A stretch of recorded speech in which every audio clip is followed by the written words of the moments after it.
from my home computer on Zoom. And I didn't make a video or anything, so sorry about that. But I would have been as boring as the class if, you know, I did remember, in fact, it jumped out of the bookshelf at me this morning, but this was the book that I helped edit.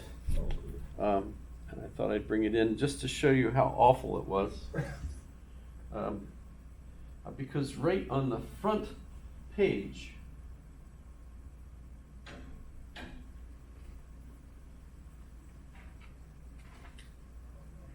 somewhere on here, yeah.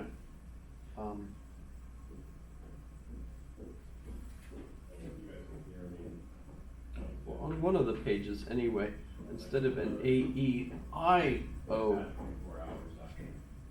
schema, that had A-E-L-O. I'll have to sit there. The L stand in place of I, or was it a mistake? It was a typo. So very discouraging. But that was just the first, but I don't know if anyone's curious. I don't know if I should pass it around.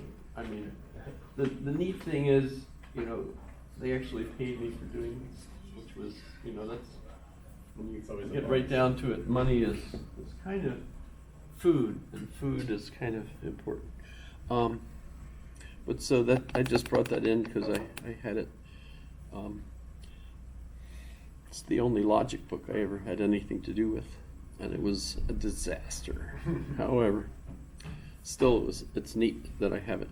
But so today, really what we were going to continue doing is, in fact, I could just go to the IEP.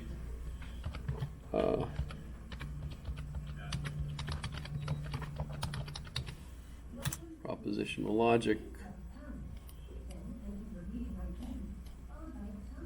Oh, there are people here. I will close this.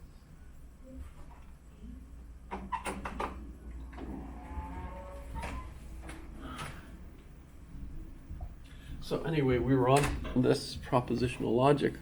Let me share it.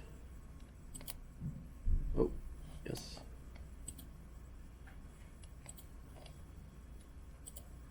So we can pick up where we left off, really. I think I could actually just click on that. So where we left off was tautologies. And this is kind of interesting, and we can, I think, get into a little bit of a discussion here. A tautology is a statement, and it's always going to be a compound statement, at least, right? That is always true. The simplest one that I can think of is P or not P, where P stands for any statement you pick, and obviously you're saying the same thing.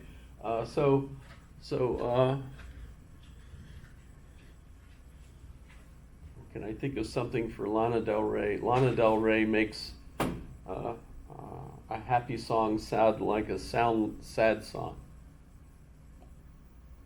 Or it's not the case that Lana Del Rey makes a happy song sound like a sad song.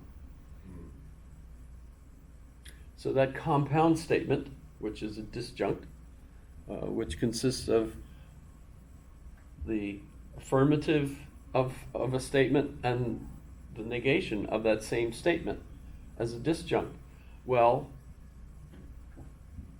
we think of our statements that are, you know, A-E-I-O statements, and that's an A statement. For anything you pick, if it's Lana Del Rey, then she's in the set of things that makes a happy song a sad song. I'm not saying that's really true. I'm just using that as an example.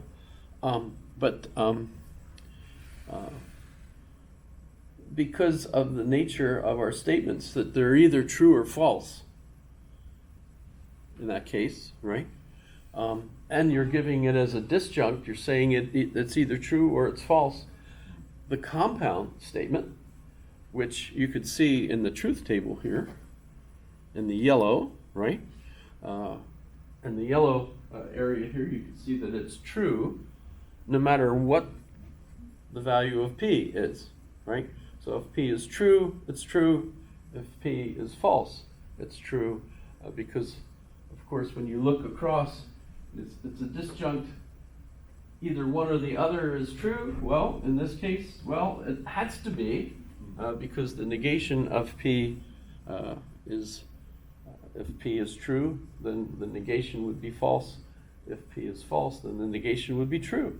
So pretty easy to see that whenever you make a statement where you have a disjunct of the statement affirmed and the statement denied, that compound statement is going to be true all the time, no matter how complex everything is on either the left or the right. Now, the thing, of course, is that we normally think of people making statements as giving us information, and a tautology gives us absolutely no information, right? It wouldn't be like I could say, okay, either Trump is going to win or Harris is going to win. That's not a tautology. But if I were to say either Trump is going to win or Trump is not going to win, that would be, right, an example. Now the thing is, as I was thinking about Lana Del Rey, and I don't know who sings the original lyrics in the original Sleeping Beauty, a cartoon that Disney did. Clearly an elder woman singing. If you listen to the voice of the young lady in that cartoon, you realize that the voice is clearly an older person than the character is supposed to be, etc. However, that's beside the point, and that is that our interpretation of statements that you might make about that are really much more frequently neither true nor false. There's so much subject to interpretation that the more I think about how language is used in so many different contexts with so many different possibilities of meaning, that we very rarely actually are in a situation where we think of the statement as true or false and not something else, which is a whole nother interesting topic in logic.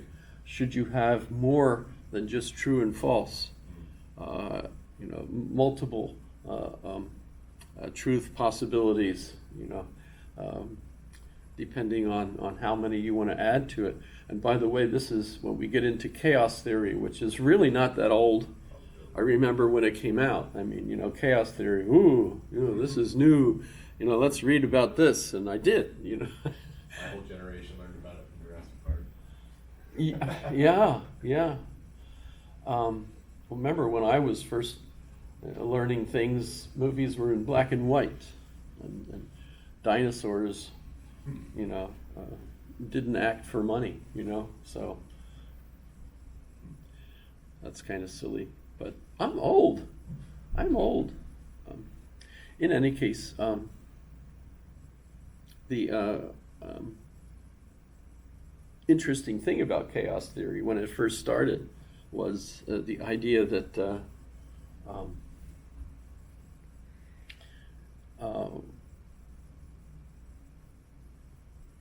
there's so many more opportunities for things to be neither true nor false. That's more complex than that. But then they came along and invented things called microwaves, which you could use to cook a potato. And you've all done this, right? Put a potato in the microwave. What's the microwave doing when you're cooking a potato? It's evaluating the status of the potato as it's being cooked, right? It's not like you put it in on potato and it automatically goes 5 minutes, right? It doesn't do that. In fact, for the first portion of the cooking process, it doesn't give you any estimate of how long this is going to take. It instead is just running on potato, right? You have a fancy microwave. I do, actually. The best invention ever made, I think, was a microwave. Well, women are a pretty good invention. That could have been funny. That's probably not anymore. But remember, Eve was supposed to come along after Adam. That's silly, but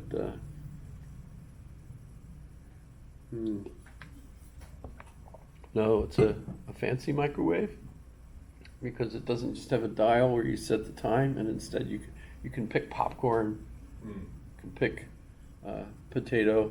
So I picked potato, and for the first couple of minutes at least, maybe longer, depends on the size of the potato. It's checking that potato to see if what the status of the cooking process of the potato is, and then it does give you the last couple of minutes. So at a certain point, it then will start with 3 minutes left. This gets to our earlier conversation about AI. It's not really, in my opinion, it's not really evaluating the potato. It's given an algorithm by a human being, and the human being said, this is how you evaluate a potato. The machine isn't doing anything except following it. Oh, it's following the algorithm, yes.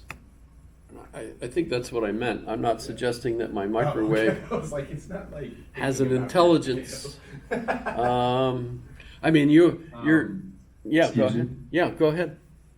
So I just saw this thing from a company called BrainBridge, and their AIs are being used to do full head, head to a new body. So in case I don't know the specifics for why they do it, but disease and stuff like that.